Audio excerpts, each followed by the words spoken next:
Good morning mga ka-abroad, mga ka-ex-abroad. Pag akyat ko dito sa mini farm, ay nakikita ko na lang na naglalakad na itong mga sisiw at inahin. So, hindi na natin kailangan tuntunin dahil nagsarili na sila. Bali, dito muna natin siya ilalagay sa dating alagaan natin ng 45 days. Habang gagawa pa tayo ng kulungan doon sa baba. So, bali, ito mayroon tayong 10 pirasong sisiw. Tapos 4 doon sa isang inahin. So, bali, 14 sisiw yung ating napapisa. Ito yung malalaking lahi ng manok.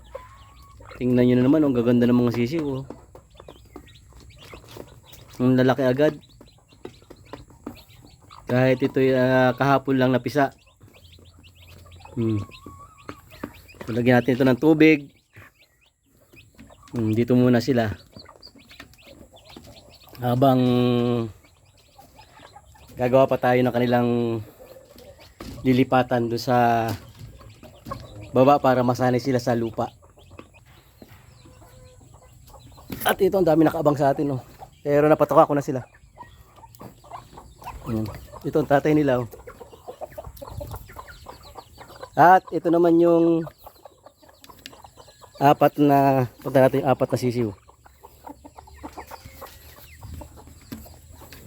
Yung apat na sisiw na pina-adapt natin dito sa isang inahin. Ayan, oh.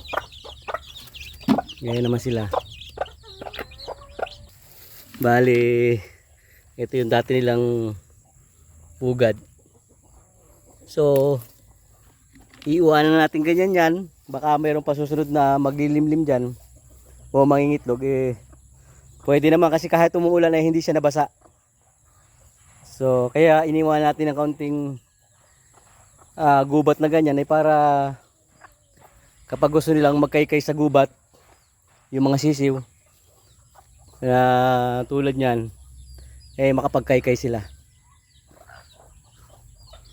So yun ang update natin mga ka-abroad, mga ka-ex-abroad dito sa ating mini farm.